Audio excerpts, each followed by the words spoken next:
반갑습니다. 한 주간 동안 잘 지내셨죠? 우리 지난주에 또 못 뵀던 얼굴들 또 볼 수 있어서 또 좋네요. 그래서 이번 달 한 해 다 얼굴을 한번 볼 수 있게 되어지기를 바랍니다. 또 영상으로 예배드리는 우리 지체들 동일한 마음으로 축복합니다.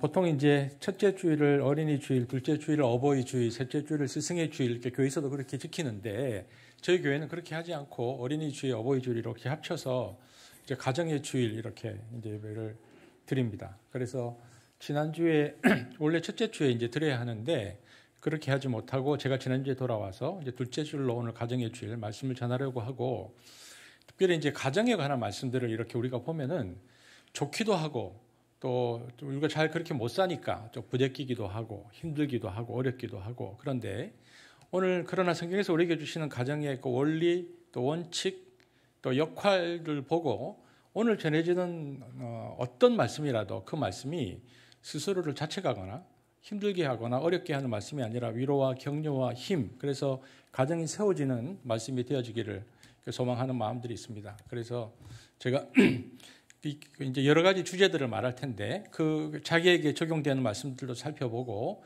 또 기도 제목, 실천의 제목들을 또 우리 찾아볼 수 있게 되어지기를 제가 바랍니다.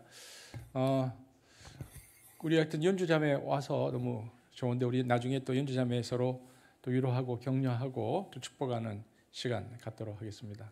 우리 백 집사님, 아이고 참 내가 얼마나 반가운지 우리 백 집사 얼굴 봐서 제가 너무 좋습니다. 자, 제가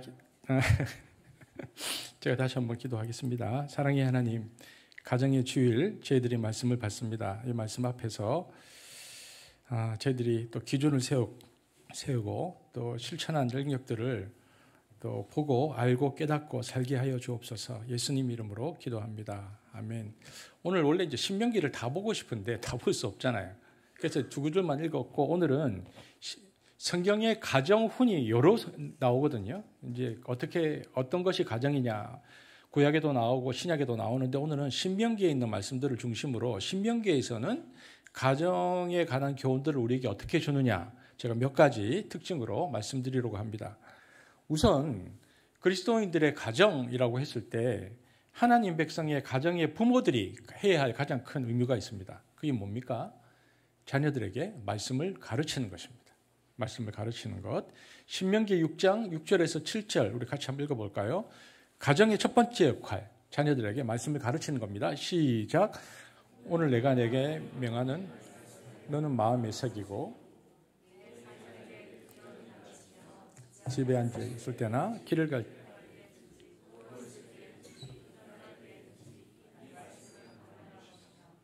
여기 보면 성경은 먼저 자녀들에게 하나님 말씀을 잘 가르칠 것을 강조하고 있습니다. 그러니까 뭐냐면 가정이 하나님 나라 학교다는 겁니다. 가정이 학교다라고 강조하죠.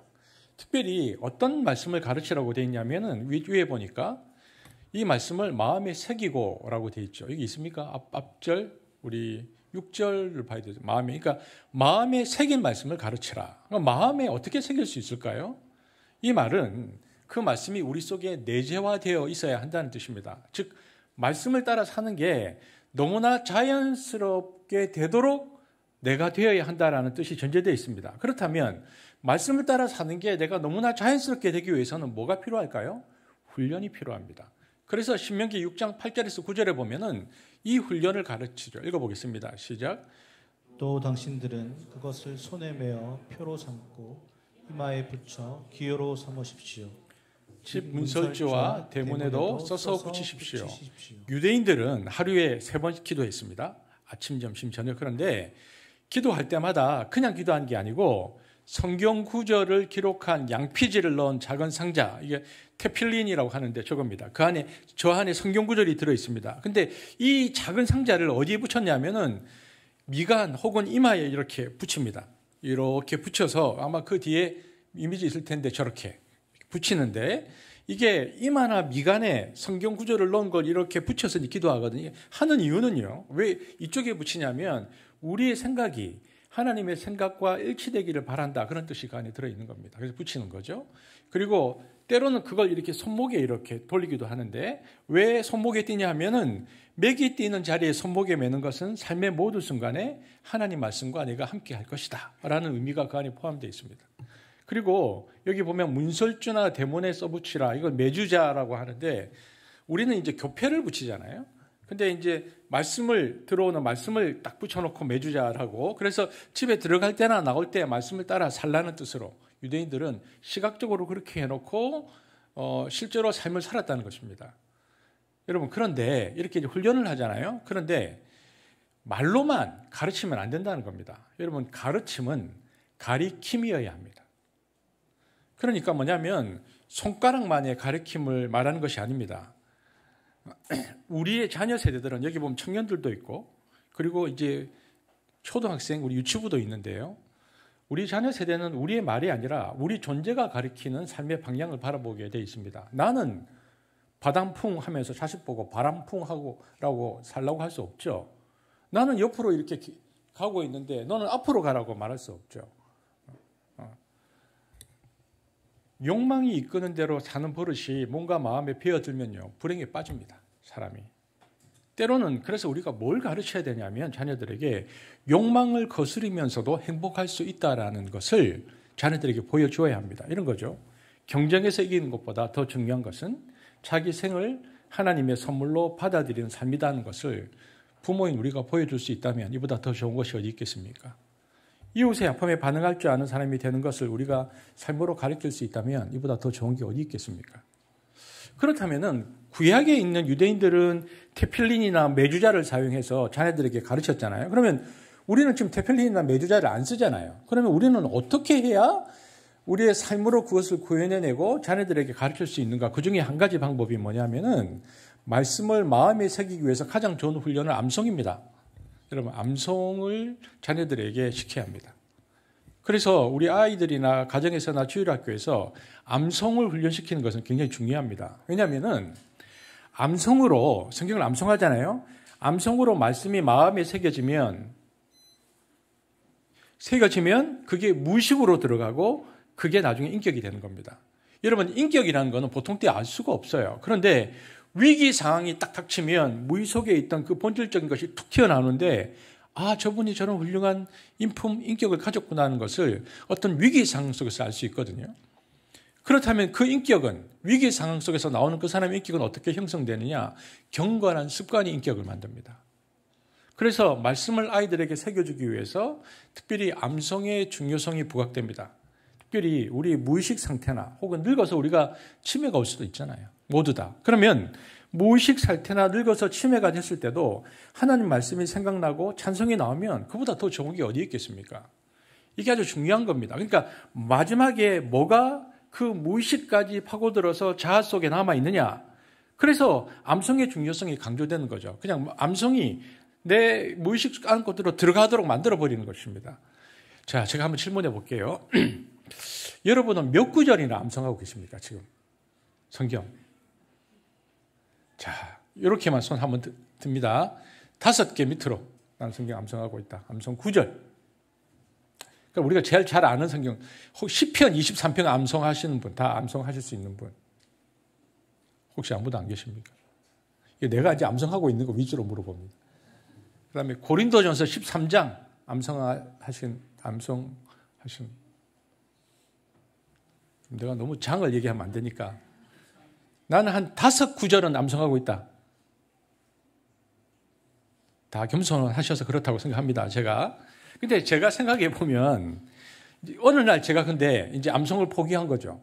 왜냐면은, 어릴 때 암송을 했는데, 이게 개역개정으로 바뀌고 세번역이 나오겠고, 나중에는 내가 이게 사도신경도 잘 모르겠고, 내가 사도신경이 막 헷갈리기 시작하고, 주기도문이 헷갈리기 시작하고, 어릴 때 외웠던 이게 막 엉키면서, 이게 옛날에 배웠던 게 약간 소용이 없어졌어요. 그 암송이. 그래서 잘 안 되는데, 근데 적어도 제가 지금 암송하고 있는 건 다 어릴 때 주일학교 때 암송한 겁니다. 지금은 안 외워집니다.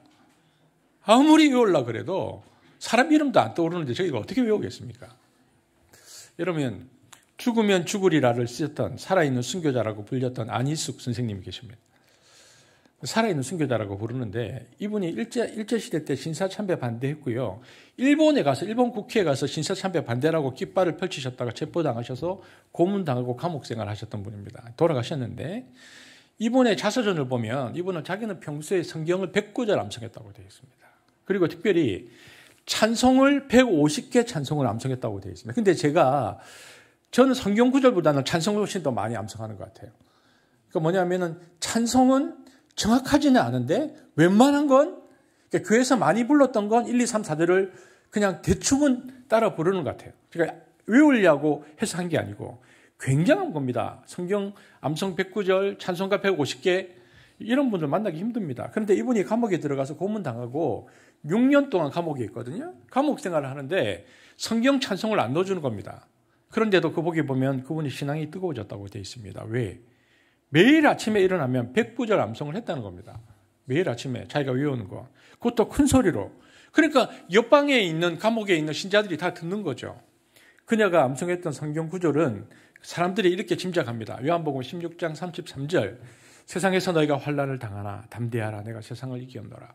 시편 23편 여호와는 나의 목자시니 내게 부족함이 없으리로다. 그리고 로마서 8장 28절 하나님을 사랑하는 자들에게는 모든 것이 합력하여 선을 이루느리라 같은 구절들이 그녀가 암송하고 있는 109절 안에 들어있었을 것이라고 사람들은 생각합니다. 이 구절들은 그녀가 고문과 죽음의 공포를 이겨내는 데 큰 힘이 되었고 다른 수감자들에게도 위로와 소망을 전하는 데 사용되었습니다. 찬송가를 150장을 암송하고 있으니까 할 일이 없으니까 그 감옥에 있는 그리스도인들이 그녀가 찬송을 부르면 다 따라하는 겁니다. 그래서 6년 가까이 그 생활을 했다는 거죠. 그래서 오히려 6년 뒤에 나올 때 그의 영혼이 더욱더 강건해져서 나왔다 이렇게 말하고 있습니다. 그걸 보면서 이 성경 암송의 힘이 암송하는 힘이 얼마나 놀라운 것인가 이렇게 말해주죠. 우리 은퇴하신 우리 부모님 세대들 어른들 보면 요즘 성경 필사 많이 하잖아요. 창세기부터 계시록까지. 여러분 그렇게 쓰는 것도요. 그 쓰는 모습을 혹은 써놓은 그 성경 필사한 걸 자녀들에게 모습을 보여주고 주는 것도 굉장히 좋은 영향을 미치는 겁니다.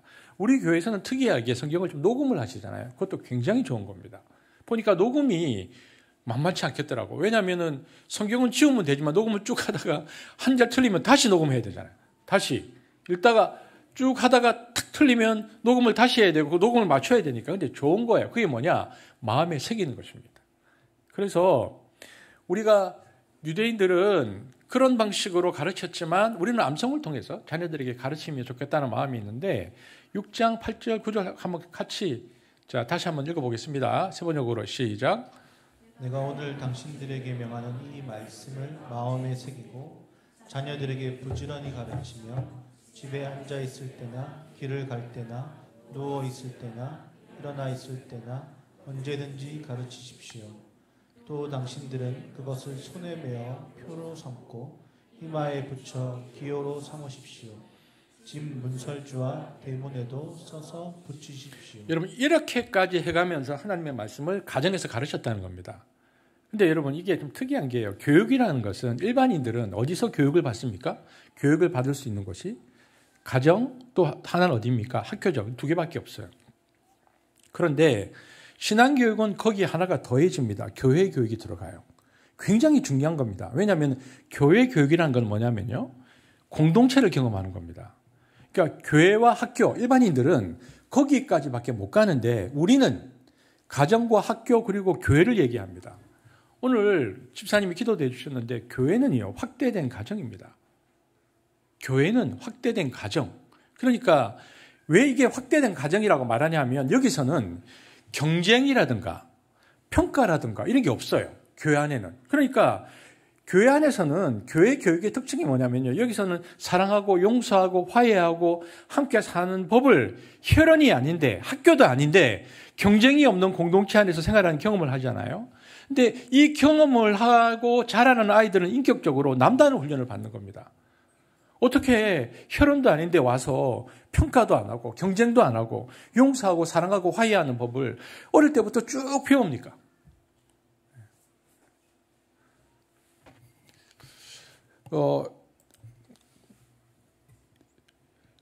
교회 와서요 함께 놀고 함께 즐거운 게임도 하고 하면서 경쟁 없이 공동체를 경험한다. 이거 굉장히 큰 겁니다. 이렇게 자라는 아이들하고 가정하고 학교에서만 자라는 아이들과는 다릅니다. 제3의 공동체가 그래서 제3의 공동체인 교회가 어릴 때부터 있다는 건 굉장한 축복입니다. 인격이 다르고 사회성이 달라지죠. 여러분 그래서 오늘 이제 우리 주일학교 그 또래 아이들 있잖아요. 그러니까 초등학교 유치부도 그렇고 우리 중고등부도 그렇고요. 우리 청년들도 마찬가지인데 그래서 주일학교의 강조점을 우리가 한번 기억하면 좋겠습니다. 그래서 신명기에서 우리에게 주는 가정교훈의 첫 번째는 뭐냐면은 가정의 가장 중요한 것은 말씀을 가르치는 것이다. 이렇게 생각하는 것이죠. 두 번째, 신명기는 성도의 가정, 하나님 백성의 가정에서 가장 중요한 것은 순결이다. 성적 순결이다. 이렇게 얘기합니다. 남자, 여자 모두에게 똑같이 요구했습니다. 이게 이제 신명기에서 얘기하기 전에 두 가지인데요. 왜냐하면은 일반 결혼은 어떻게 보면 계약이에요, 계약. 그런데 성경에서 말하는 결혼은 계약이 아니고요, 언약이에요. 그러니까 성경의 의미가 하나님의 이름으로 한 언약이기 때문에 거룩한 언약을 하나님 앞에서 했을 때는 거기에 따라서 성적 순결을 지켜야 하는 것입니다. 이것이 성경의 가르침입니다. 이게 무너지면 가정이 무너집니다. 여러분 제가 신명기 22장 22절에서 29절인데 제가 앞부분만 읽어볼게요. 어떤 남자가 남의 아내와 정을 통하다가 들켰을 때에는 정을 통한 남자와 여자를 다 죽여서 이렇게 나옵니다. 근데 여러분 보십시오. 이게요, 지금 생각해 보면 말도 안 되는 얘기입니다. 왜냐면은 한국 간음하면 죽이나요? 안 하잖아요. 지금 법에 이게 말이 됩니까? 그런다고 사람을 죽여. 그런데 구약에 보면 이스라엘은 다 죽였다고 되어 있습니다. 왜 이랬을까? 이건 뭘 강조하고 싶으냐면 여러분 우리가 지금 제가 창세기를 보고 있는데 창출 내민신 모세오경은 이스라엘 백성들이 이집트에서 430년 동안 노예로 있다가 이제 밖으로 나가서 처음에 70명이 이제 엄청난 600만 명이 되는 숫자가 되어서 나가서 이제 이스라엘이라는 민족이 형성되어지고 이 사람들이 이제 하나님의 백성으로 샘플로 살아가게 되는 그 백성들에게 주는 메시지거든요. 그러니까 이제 이 법의 원칙을 정해놓는 것입니다. 뭐냐면 하나님과 너희들과 약속인데 이 약속이 굉장히 중요한 것이다. 그런데 이 약속이 가정에서도 부부 사회에서도 언약에서도 이것이 지켜져야 된다. 근데 여러분 가정에서 부부 사이가 이 약속을 지키지 않으면요. 만약에 한쪽이 약속을 어기잖아요. 그러면 이게 신뢰가 깨지잖아요. 신뢰가 깨지면 이게 부부 사이에 문제가 발생합니다. 그러면은 이게 평생 못 믿는 것 때문에 불평이 나오고 분노가 나오고 배신감이 일어나고 상처가 일어나고. 그런데 문제는 뭐냐? 제가 말하고 해준 그게 문제는 그걸 아이들이 보고 자라면 이게 굉장히 안정감이 무너져요. 힘들어져요. 엄마 아빠가 다투고 엄마 아빠가 그것 때문에 힘들고 하면 이 안정감이 무너지면서 아이들이 불안해집니다. 그래서 부부 사이에 신뢰가 깨진다. 이거 굉장히 불행한 것입니다. 그것은 두 사람의 인생도 불행하고 자녀들도 불행합니다. 여러분 모든 삶의 인간은 언제 가장 행복하냐? 사랑하고 사랑받을 때 행복합니다. 그것을 이 가정을 통해서 먼저 부부가 사랑하고 또 사랑받는 모습, 그 사랑이 자녀들에게도 또 보여줘서 사랑하고 사랑받는 것에 선순환이 일어날 때에 가장 행복을 느끼게 되어 있는데 만약 신뢰가 깨어져서 그것을 지키지 못해서 못 느끼는 인생, 못 느끼는 가정이라는 것은 굉장히 불행한 것입니다.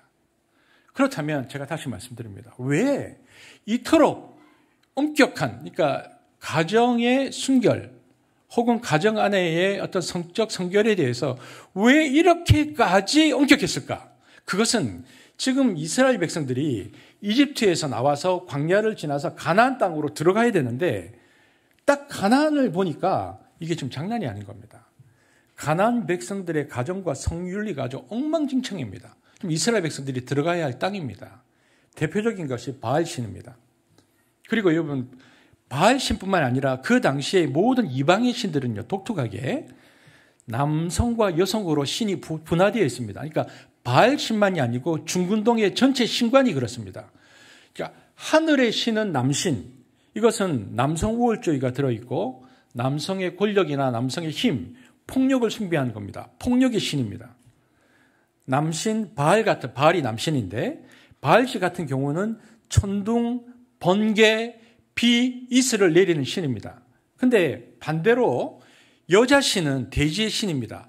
바알 신의 부인의 이름은 아세라 신인데 여자 신입니다. 그러니까 바알 신은 하늘에 비를 뿌리고 아세라 신은 대지의 여신인데 하늘에서 내린 비는 남성의 정액이에요.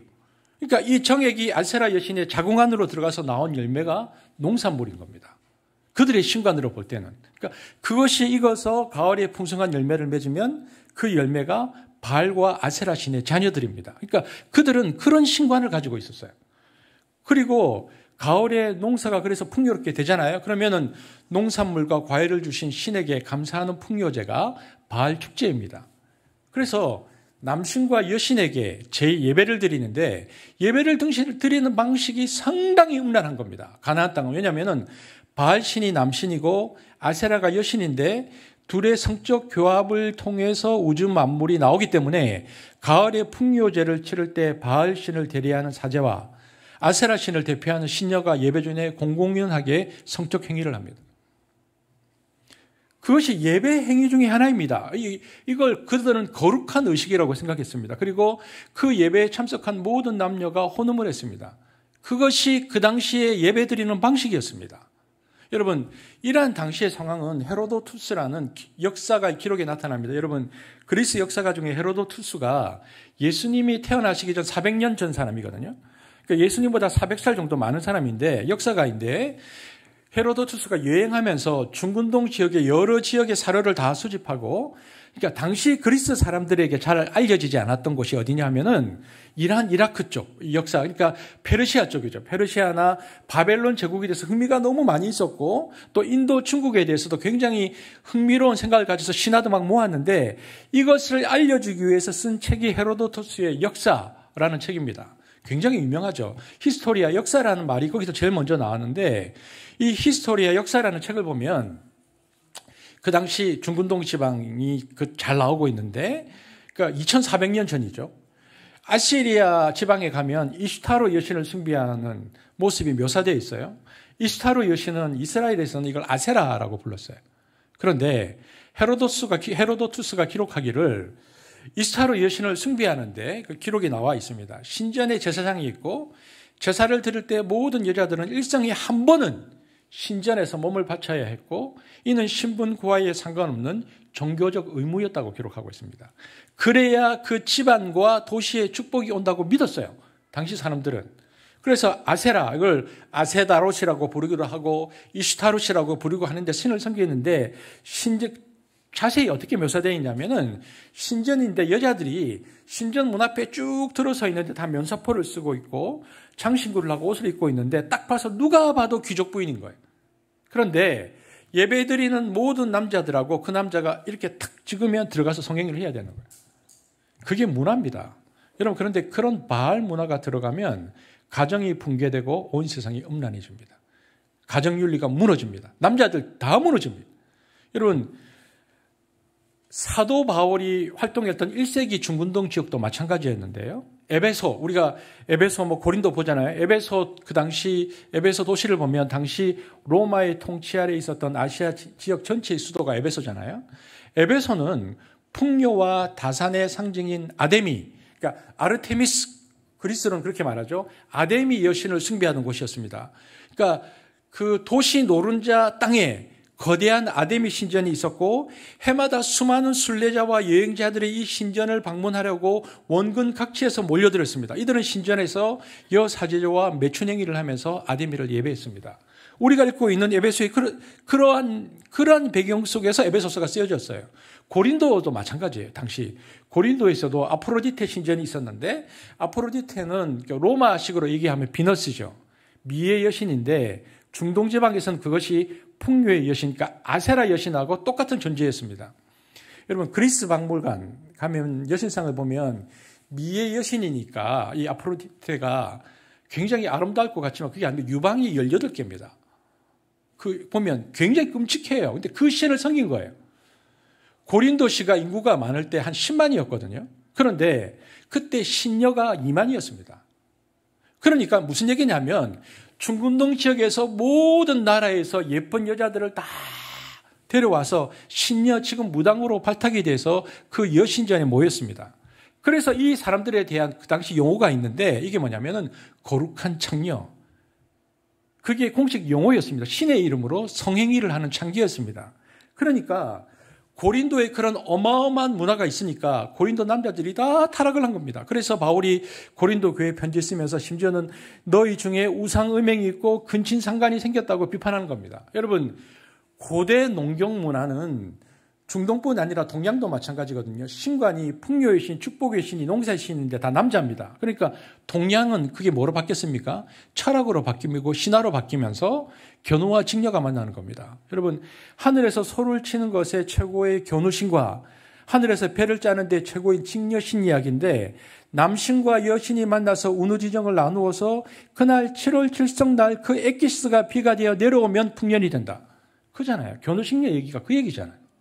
그러니까 이처럼 고대에는 동서양을 막론하고 농경 문화 속에서는 이런 신 사상이 가득했습니다. 그런데 이런 신을 섬기면 문제가 뭐냐면요. 사회가 음란해지는 겁니다. 그래서 성경에 보면 어떤 표현이 나오냐면은 음란하게 바알과 아세라를 섬긴다라는 표현이 성경에 나옵니다. 사사기 8장 33절에 보면 제가 읽어드릴게요.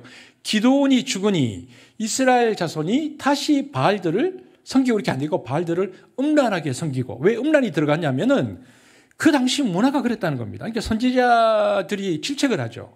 그래서 율법을 주시면서 가나안 땅에 들어가는 이스라엘이 가나안의 바알과 아세라를 절대로 본받으면 안 된다는 것, 바알과 아세라를 섬기는 자를 죽여라까지 말하는 겁니다. 이 문화가 다르기 때문에. 그렇다면 이렇게 음란하게 남신과 여신을 섬기는 이유가 뭘까요? 이 신의 이데올로기는 뭡니까? 이 신은 종교 이데올로기가 성장, 풍요, 성공, 번영입니다. 잘 먹고 잘 사는 겁니다. 그러니까 이것이 인간의 타락한 본성과 얼마나 잘 맞는지 모릅니다. 게다가 풍요롭게 해주고 쾌락을 준다. 그러니까 이 신이 너무 매력적인 겁니다. 그래서 다 섬기는 겁니다. 쾌락도 즐기고 풍요도 얻는데, 그래서 가나안 지방에 들어간 이스라엘에 대한 성윤리가 지금 우리가 보기에는 지나칠 만큼 과격하고 엄격했습니다. 오늘 본문에 보니까 불륜 남녀는 딱 한마디로 둘 다 죽여라 딱 끝냅니다. 그런데 여러분, 이게 우리가 그래서 이제 그 시대와 우리 시대가 다르니까 이해를 할 수 있는데, 오늘날 기독교인의 가정은 어떨까요? 한국 사회 성문화가 굉장히 나빠졌습니다. 제가 설교 준비하려고 보니까 2018년도 통계입니다. 2018년도. 저는 좀 잘 안 와닿아서 내가 사회를 잘 모르구나라고 지금 느꼈던 부분인데, 뭐냐면 이게 공식적인 통계인데, 한국인의 첫 성관계를 경험하는 평균 연령이 22.1세다 이렇게 돼 있더라고. 내가 이게 진짜 그런가? 그리고 한국인은 평균 7명과 성행위를 한다 이렇게 돼 있어요. 평균이에요. 2018년도 통계입니다. 그러니까 저는 교회 안에서 목사로 자라고 여러분과 교제하고 하니까 내가 사회를 잘 모르나? 이 통계가 무슨 이런 다른 나라 얘기도 아니고 우리나라 통계가 그런가 하는데, 그러니까 참 말하기도 뭐하지만 무슨 동창회 가지 마라, 무슨 등산하러 다니지 마라, 이런 소리가 나올 정도로 남녀 사회가 굉장히 어려워졌습니다. 그런데 이런 사회 속에서 그때나 지금이나 별 차이가 없는 이런 사회 속에서 대안을 어디서 찾느냐? 하나님은 성도의 가정에서 찾았다는 겁니다. 그래서 예수 믿는 사람들은 하나님 앞에서 남자, 여자의 순결을 지켜야 한다. 이것을 언약적 순결이라고 합니다. 그래서 결혼하고 난 다음에는 서로에게 인격적으로 헌신해야 한다. 헌신이 깨어지는 순간 가정도 어려워진다. 왜냐하면 가정은 언약을 세우는 것이다. 언약 공동체이기 때문에 언약이 깨어지면 불신이 생기면 위험하다. 그래서 그것을 너희들이 지켜내야 한다고 말하는 것입니다. 그런데 신명기를 보면 인상 깊은 것이 뭐냐면 둘 다 죽여라 이렇게 되어 있습니다. 둘 다 죽여. 여러분, 근데 이게 예사로 보이잖아요. 이게 굉장히 놀라운 기록입니다. 왠지 아십니까?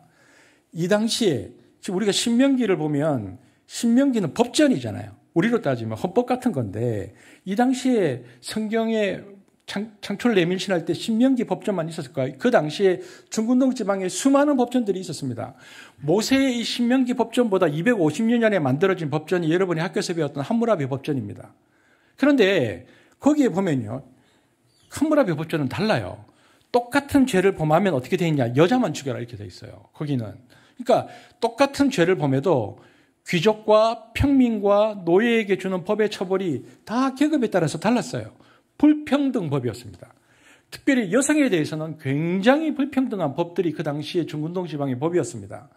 여성에 대해서는 인격적으로 보지 않아요. 고대 사회는 여성들에 대한 인격적인 법전들이 없어요. 이것이 어디까지 이어지느냐 하면은 아리스토텔레스니까 함무라비 법전으로부터 한 1000년쯤 뒤에 와도요. 아리스토텔레스가 누굽니까? 소크라테스, 플라톤 제자잖아요. 알렉산더 스승이고. 그런데 당시에 철인이고 철학자지만 이 사람마저도 여성에 대해서는 굉장히 좋지 않은 인식을 가지고 있었습니다. 여자는 본질이 남자하고 다르다. 여성은 개로부터 나왔다. 이렇게 생각했어요. 여러분, 여자를 짐승처럼 여겼고 남자하고 동등한 존재로 여기지 않았습니다. 여러분, 당군 신화는 어때요? 남자는 하늘신의 아들이고 여자는 곰이나 호랑이잖아요. 그러니까 짐승이잖아요. 그러니까 여자를 짐승으로부터 기원한 것을 보니까 이게 남녀의 차이가 너무 많이 나는 거예요. 여러분, 우리나라 2조 500년이라 그러는데 2조 500년 보세요. 여성 차별을 얼마나 했습니까? 지금부터 100년 전만 해도 여성들 차별이 얼마나 심했습니까? 여자들 학교 갈 수 있었어요? 학교 못 가죠. 여러분, 남녀 불평등과 차별은 지금 극복된 지 정말 얼마 안 됐습니다. 인류 역사 대부분의 그렇게 여성에 대해서 아주 나쁜 비인간적 처우를 했는데 성경을 보면 남녀를 동등하게 대합니다. 뭐냐면은 둘 다 죽여라는 표현은요. 남자는 살리고 여자를 죽이지 않는다는 의미입니다. 그러니까 보세요. 예수님 당시에도 가늠한 여자가 잡혔는데 남자는 안 끌고 왔어요. 여자만 끌고 왔다고.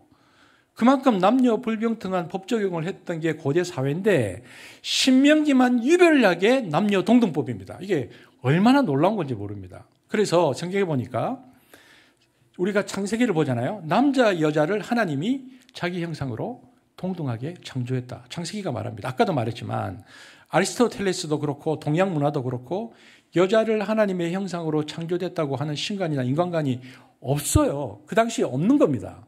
그런데 히브리인들만 고대에, 그것도 지금부터 3500년 전 문서에 여자도 하나님의 형상으로 창조되었다. 그 당시에는 누구만 하나님의 아들, 신의 아들입니까? 파라오만 신의 아들들이죠.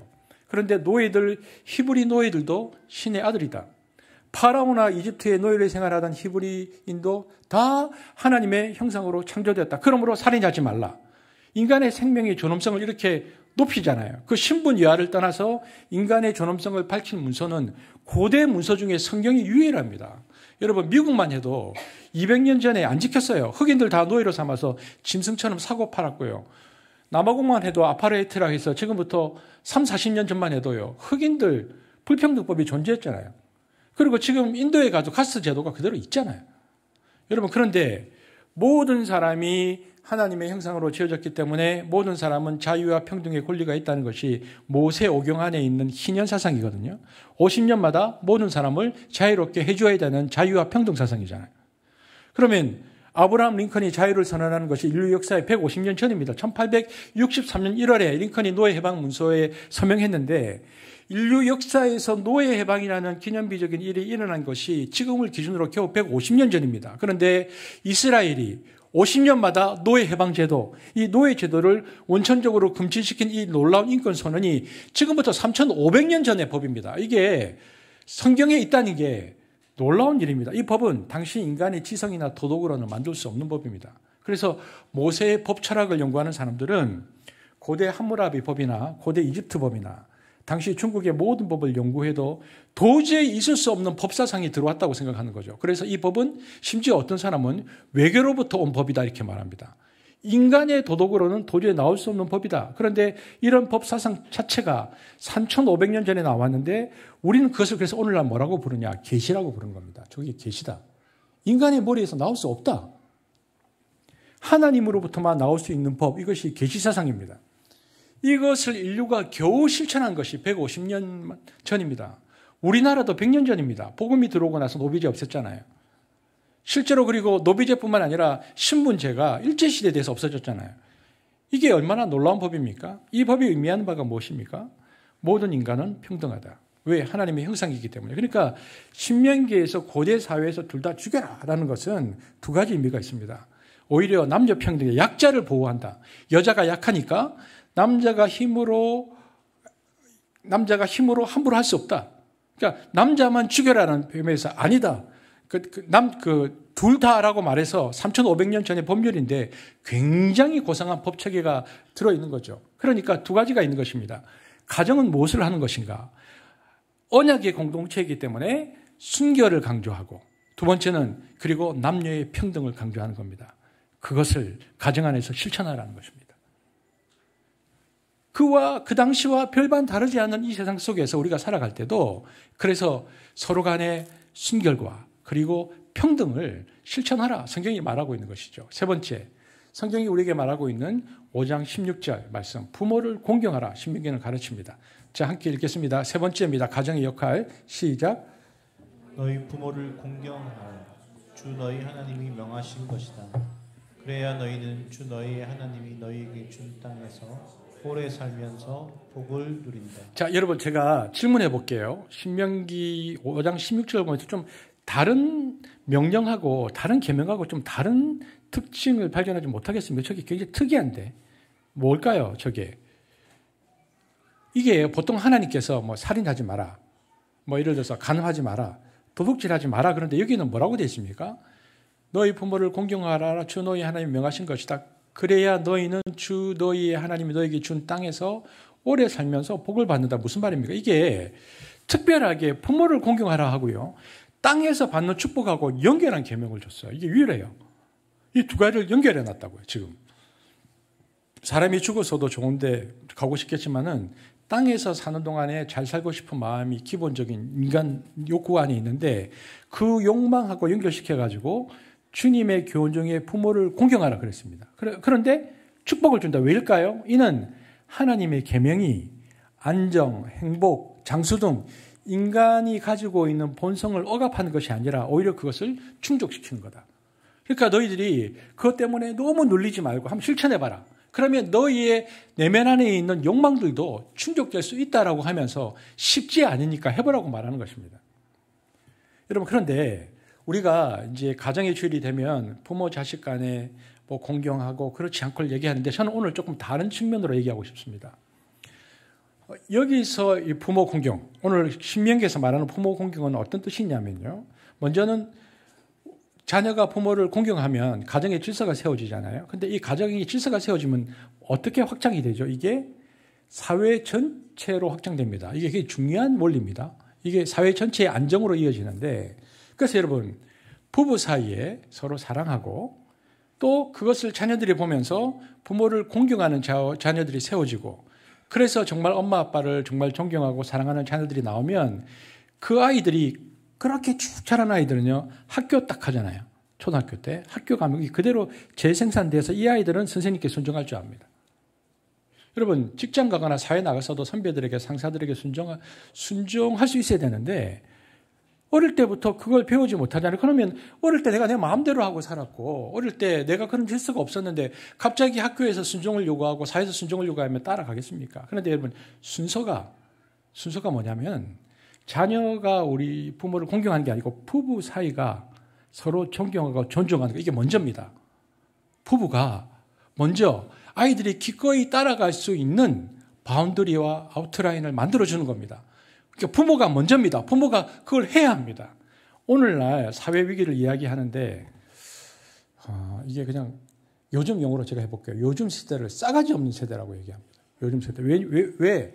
이걸 좀 고상한 얘기로 하면 로열티, 그러니까 충성이 없는 세대. 충성이라는 것을 눈을 씻고 찾아볼 수도 없고, 그러면 어떤 사회냐? 내가 이익이 되면 하고 아니면 곧바로 돌아서는 사회가 오늘날 사회입니다. 그래서 이것을 사회학자들이 뭐라고 말하냐면, 한 학자가 말하기를 오늘날 사회는 저충성도 사회다. 충성하지 않는다는 겁니다. 서로에게. 요즘의 관계는 다 계약입니다.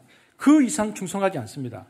회사하고 계약 맺은 만큼만 일하면 됩니다. 그래서 다들 전문성도 있고 자기 분야에 타고난 능력과 경험도 있지만 자기 일이 끝나면 옆사람을 돌아보지 않습니다. 자기 일이 끝나면 그냥 가면 됩니다. 나 내 일이 끝났으니까. 그리고 그것을 잘못이라고도 말할 수 없습니다. 그런 사회가 되었습니다. 그러니까 이런 사회에서는, 이런 저충성도 사회에서는, 계약으로만 이루어진 사회에서는 고충성도를 가진 사람이 잘 나타나지도 않고, 하지만 만약에 어떤 그 사람이 나타나면 이 사람이 두각을 드러냅니다. 자기 일을 다 마무리하고서도 옆 사람의 부족분을 함께하는 사람을 찾기가 진짜 어렵죠. 누가 그렇게 합니까, 요즘? 그런데 그런 사람이 나타나면 이런 사람은 마음을 다른 사람에게 조금씩 얻습니다. 처음에는 왜 저래? 뭐 너무 오버하는 거 아니야? 뭐 저렇게까지 하다가 저 왜 저럴까? 그런 사람은 나중에는 아랫사람, 동료로부터도 마음을 얻고 윗사람한테도 감동을 줍니다. 그러면서 사람들이 생각하죠. 저 사람은 저게 의무로 하는 게 아니다. 저거는 저 사람의 태도다. 저건 진짜 저렇게 산다. 그래서 그 사람의 헌신하는 모습에 감동을 받은 이들은 자연스럽게 그런 사람들을 인정하게 되고 시간이 지나면 그 사람들을 리더와 지도자로 세우게 되어 있습니다. 그러면 이런 저충성도 사회에서는 고충성심을 어떻게 함양할 수 있는가? 여러분, 능력이 조금 부족해도요, 만약에 어떤 질서에 순응할 수 있고 조금 더 다른 사람을 위해서 헌신할 수 있는 사람에게 사람이 붙어요. 그러니까 한 사람이 다 완전할 수 없잖아요. 그런데 부족한 능력을 채워주는 사람들이 한 사람, 두 사람씩 그 사람에게 모여듭니다. 그래서 팀워크를 만들어내고 자기 공동체 안에 상생 효과를 만들어냅니다.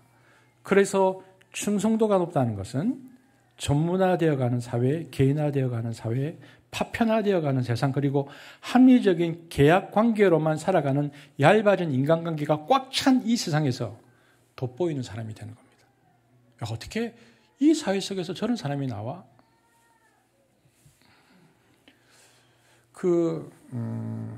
갑자기 지금 어른 김장하. 여러분 이거 다큐 보셨어요? 혹시? 저는 어른 김장하를 한 2년 전에 전종희 형제가 저한테 책을 줬어요. 그래서 책을 읽고 궁금해서 저는 그 다큐를 한 2년 전에 유튜브에 떠 있다가 없어지더라고. 그 다큐가. 근데 요즘 이제 다시 오죠. 근데 거기 보면 왜 그 사람의 그 다큐 제목을 어른이라고 붙였냐면은요. 저충성도 사회에서 저렇게까지 다른 사람을 위해서 그걸 내어주는 사람이 있나? 그걸 어른이라고 표현한 거죠. 저와 여러분의 자녀들이 아버지와 어머니에 대해서 어릴 때부터 서로 사랑하고 서로 아끼고 그런 모습을 보면서 이것이 질서이구나. 그리고 그것에 순종할 수 있는 충성심. 그러면 학교에서나 섬기는 사람들에게 깜짝 놀랄 정도의 헌신도를 가지게 되어지고 그런 자세가 생기면요. 이 사람은 잘 안 잘립니다. 왜냐하면 미운 털이 안 박히거든. 실수를 해도 그래도 용서받죠. 이것이 매우 중요한 21세기 사회 전문화 개혁화된 사회의 중요한 인격적 덕목입니다. 그런데 어떤 사람은 능력도 있고 똑똑한데 아까 얘기했지만 싸가지가 없는 사람이 있어요. 이기적이고 공동체 안 돌보고 자기 것만 챙겨요. 그러면 보통 때는 아무 문제가 안 돼요. 그 사람도 능력을 발견하는데 나중에 어떤 문제가 발생해서 퇴출시킬 때 자를 때 제일 큰 죄가 뭡니까? 괘씸죄. 그놈부터 자릅니다. 여러분 그런 사람들은 항상 이렇게 생각하죠. 아니 나도 능력도 있고 남보다 똑똑한데 왜 나부터 잘랐을까? 불만이 생기죠. 그리고 다 세상 탓하죠. 사회 불만이 나오죠. 그러므로 여러분 이 세상에서 공동체가 인정하는 사람, 주변 사람들이 존경하는 사람, 그리고 자기 이익만이 아니라 공동체와 남을 위해서 헌신할 줄 아는 사람을 여러분 자녀들에게 인격적 재산으로 남겨줘야 합니다. 그게 가정의 역할입니다. 그것처럼 경쟁력이 있는 삶이 없습니다. 이 사회에서 어디 가서든지 쓰임받고 인정받습니다. 그런 사람은 리더가 되기도 하고 지도자가 됩니다. 그러려면 부모 모습을 보면서 아이들이 배우는 겁니다. 인격적으로 충성심이 있는 인격으로 자라는 것입니다. 그러니까 여러분들이 부모님을 공경하고 또 아이들이 볼 때 할머니, 할아버지를 공경하는 모습을 보면서 이 아이들은 공경이 무엇인지 마음에 새겨지지 이런 마음이 어느 곳에 가서든지 없는 사람, 본 적이 없으면 질서를 만들거나 질서를 유지하거나 공동체에 필요한 인물이 나오는 것이 어렵습니다. 그러니까 가정 안에서 우리가 실제로 그리스도인의 가정 안에서 무엇을 해야 하는 것인가? 사랑하고 공경하고 아끼는 모습을 통해서 서로에게 공경이 무엇인지 질서가 무엇인지를 가르쳐주는 가정이 되어야 한다. 그게 내 부모를 공경하라는 뜻입니다. 단순히 가정 안에서의 문제가 아니라 그런 네 번째, 신명기는 그리고 가정 안에서 정직을 가르치라 말합니다. 이게 저와 여러분 오늘 읽으려고 하는 본문인데 25장 13절에서 16절 한번 이건 같이 읽어보겠습니다. 시작. 당신들은 주머니에 크고 작은 다른 저울추를 2개 가지고 있어서는 안 됩니다. 당신들의 집에 크고 작은 다른 되가 2개 있어서도 안 됩니다. 당신들은 바르고 확실한 저울추와 바르고 확실한 되를 사용하십시오. 그러면 주 당신들의 하나님이 주시는 땅에서 당신들이 오래 살 것입니다. 틀리는 추와 되를 가지고 속임수를 쓰는 사람은 누구든지 주 당신들의 하나님이 싫어하십니다. 정직의 문제인데요. 고대의 상인들은 이 당시에 3,500년을 사는 들은 모양이 똑같이 생긴 두 가지의 저울을 가지고 다녔다는 겁니다. 자기가 물건을 가져올 때 이 저울을 쓰고 물건을 팔 때는 저울을 썼다는 겁니다. 이중잣재죠. 그러니까 두 개의 저울추가 있어서 자기에게는 유리하게 남에게는 불리하게 이렇게 하는 장사꾼들이 있었어요. 그러니까 성경에 뭐라고 되어 있냐면 그렇게 하면 안 된다. 이런 속이는 문화를 가정에서 가지면 안 됩니다. 속이는 문화를. 가정에서는 정직의 문화를 만들어야 합니다. 부모가 행하는 일에서 부족할 수는 있어요. 연약할 수는 있어요.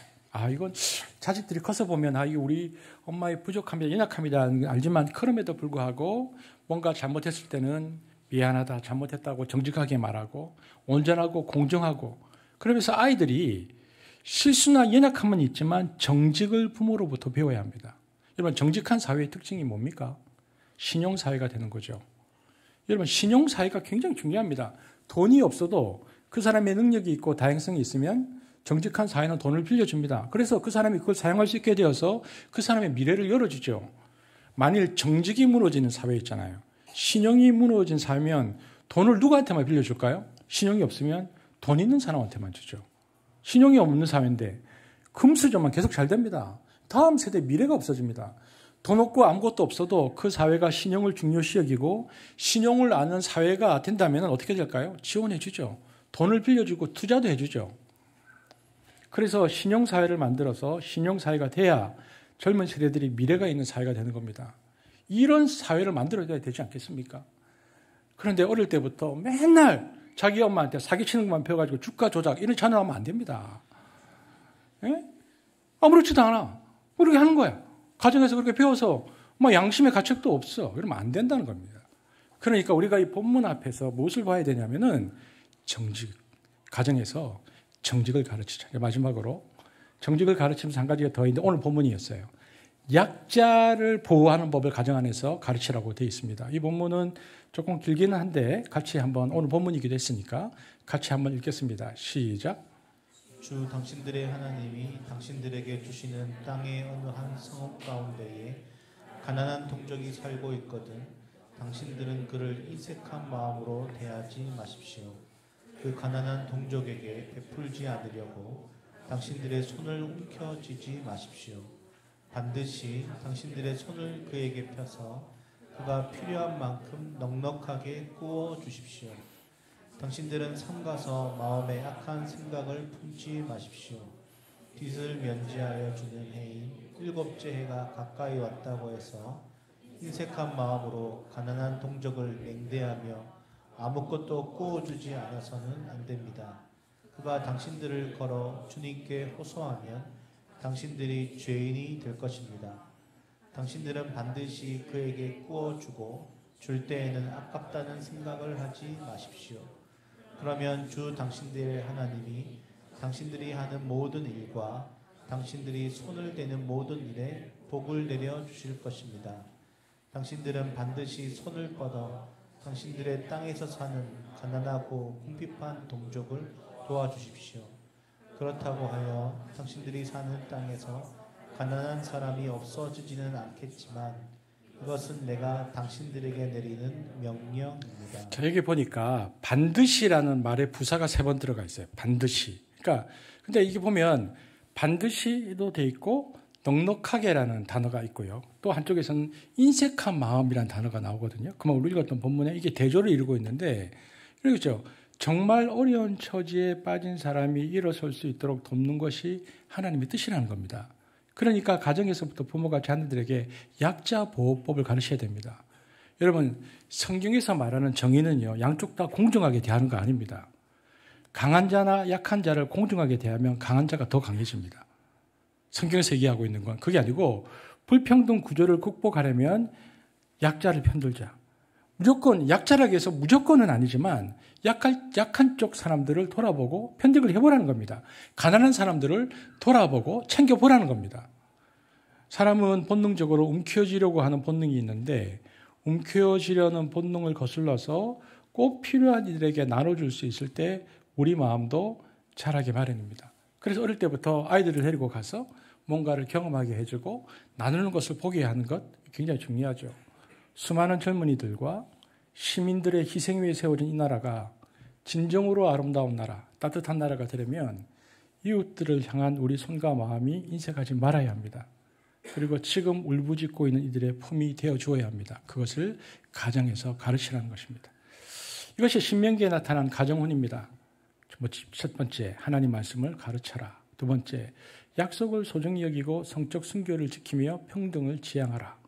그리고 가정에서 부모 공경을 통한 사회 질서의 헌신을 배우고 또한 가정에서 정직을 배우고 가정에서 약자를 보호하는 법을 배워서 우리 시대를 살면서 우리 한국의 그리스도인들이 조금만 하나님의 말씀대로 실천해 나가면 우리 사회의 문화, 우리 사회의 사회적 불평등, 인권 문제가 개선될 수 있다. 이렇게 성경이 우리에게 말해주고 있는 것입니다. 오늘 가정의 주일을 맞이해서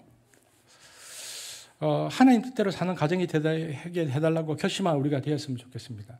성경이 우리에게 어떤 기준을 제시할 때, 그리고 제가 설교할 때도 마찬가지입니다.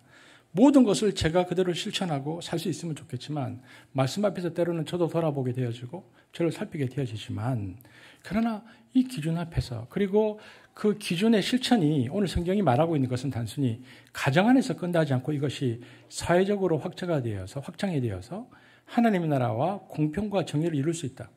그러니까 가정이 모판이 되어주라고 말하고 있는 것입니다. 한십이 그 일들에 쓰임받는 공동체가 되어지기를 주의 이름으로 축복합니다. 기도하겠습니다. 사랑의 하나님, 말씀은 우리에게 언제나 잣대입니다. 또 말씀이 가르치고 지향하는 바는 하나님 나라의 가치인 공평과 정의입니다. 성경에서 말하는 가정을 향한 교훈에 대한 말씀을 묵상했지만 이것은 단순히 가정에서 끝나지 않고 사회로 확대되어서 하나님 나라의 확장성을 가져온다고 성경의 원리는 우리에게 말해주고 있습니다. 특별히 한십이 그러한 공동체가 되기를 원하고 또 연약하고 부족하지만 우리가 그런 부모들이 되기를 원하고 또 그런 자녀들이 되기를 소망해 봅니다. 주님 우리를 사용하셔서 또 그 나라의 확장에 쓰임받을 수 있도록 우리를 붙들어 주옵소서. 예수님 이름으로 기도합니다. 아멘.